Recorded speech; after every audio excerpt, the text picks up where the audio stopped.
நண்பர்களே, இந்தியாவில் பார்த்தீங்க அப்படின்னா ஆஃப் ரோடுக்கு ஏற்ற மாதிரி பைக் வந்து ரொம்ப குறைவு அப்படின்னு தான் சொல்லணும். குறைவாக இருந்தாலுமே இப்போலாம் பார்த்தீங்க அப்படின்னா ஆஃப் ரோடு பைக்குகளுக்கும் வந்து நல்ல ஒரு வரவேற்பு வந்து இந்தியாவில் வந்து கிடச்சிட்ருக்கு. தற்சமயம் வந்து ஆஃப் ரோடு பைக் வேணும் அப்படின்னா ஒரே சாய்ஸ் என்ன அப்படின்னா ராயல் என்ஃபீல்டு ஹிமாலயன் தான். அதுவும் வந்து 400 சிசி பைக்கு. அதை விட்டு பார்த்தீங்க அப்படின்னா ஹீரோ நிறுவனம் வந்து அடுத்த வருஷம் ஆரம்பத்தில் வந்து ஹீரோ எக்ஸ்பல்ஸ் 200 சிசி பைக் வந்து கொண்டு வர போகிறாங்க. இந்த 2 சாய்ஸ் தான் வந்து இருக்குது. இப்போ பார்த்தீங்க அப்படின்னா போட்டிக்கு வந்து யமகா நிறுவனமும் வந்து வந்திருக்காங்க. யமகா நிறுவனம் பார்த்தீங்க அப்படின்னா XTZ 125 சிசி அப்படின்னு சொல்லிட்டு ஒரு பைக்கை வந்து இந்தியாவில் வந்து டெஸ்ட் பண்ணிட்டு இருக்காங்க. கூடிய விரைவில் வந்து இந்த பைக் வந்து லான்ச் ஆகும் அப்படின்னு வந்து சொல்லியிருக்காங்க. அதுலேயும் பார்த்தீங்க அப்படின்னா இந்த பைக்கை வந்து KTM 125 சிசி டியூக் பைக்குக்கு போட்டியாகவும் வந்து அறிமுகப்படுத்த போகிறாங்க.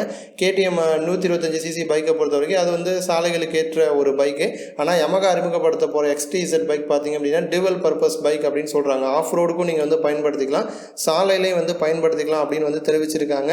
ஏற்கனவே பார்த்தீங்க அப்படின்னா சவுத் ஆஃப்ரிக்கா, பிலிப்பைன்ஸ் போன்ற நாடுகளில் வந்து இந்த பைக் வந்து விற்பனையில் இருக்குது.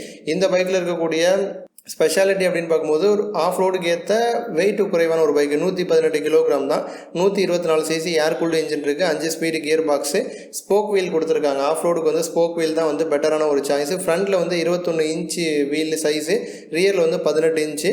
அதேமாதிரி பவர்னு பார்க்கும்போது 12.5 பிரேக்காஸ் பவர் வந்து ப்ரொடியூஸ் பண்ணும். 11.6 நியூட்டன் மீட்டர் டார்க் வந்து ப்ரொடியூஸ் பண்ணும். 5 ஸ்பீடு கியர் பாக்ஸ் இருக்குது. கார்பரேட்டர் தான், ஃபியூவல் இன்ஜெக்ஷன் வசதி வந்து கொடுக்கல. அதேமாதிரி வந்து BS6 நாம்ஸோடு வந்து லான்ச் ஆகும் அப்படின்னு வந்து எதிர்பார்க்கப்படுது. ஃப்ரண்ட் டிஸ்க்கு கொடுத்துருக்காங்க, ரியரில் வந்து ட்ரம் தான் கொடுத்துருக்காங்க. அதேமாதிரி அண்டர் சீட் எக்ஸாஸ்ட் வந்து கொடுத்துருக்காங்க. லக்கேஜை வந்து கேரி பண்ணிக்கிற மாதிரி பின்னாடி வந்து ரேக்கும் வந்து கொடுத்துருக்காங்க. விலை அப்படின்னு பார்க்கும்போது 1 லட்சத்திலிருந்து 1,15,000 ரூபாய் வரைக்கும் வந்து ஷோரூம் ப்ரைஸில் வந்து இந்த பைக் வந்து விற்பனைக்கு வரும் அப்படின்னு வந்து தெரிவிச்சிருக்காங்க. யமகா அப்படிங்கிற காரணத்தினாலே பார்த்தீங்க அப்படின்னா நிறைய பேர் வந்து ஆஃப் ரோடு பைக் வேணும் அப்படின்னு ஆசைப்படுறவங்களுக்கு கண்டிப்பாக இந்த பைக் வந்து நல்ல ஒரு சாய்ஸாக இருக்கும். இருந்தாலும் இந்த பைக் வந்து KTM டியூக் 125 சிசி பைக்குக்கு வந்து எந்த அளவுக்கு வந்து டஃப் கொடுக்க போகுது, எந்த அளவுக்கு வந்து காம்படிட்டிவாக இருக்க போகுது அப்படிங்கிறதெல்லாம் வந்து லான்ச் ஆன பிறகு தான் நம்ம வந்து உறுதியாக வந்து சொல்ல முடியும். இந்த வீடியோவை பற்றின உங்களது எண்ணங்களை கமெண்ட் பண்ணுங்கள். இந்த வீடியோ உங்களுக்கு பிடிச்சிருந்துச்சு அப்படின்னா மற்றவங்களுக்கும் ஷேர் பண்ணுங்கள். நன்றி.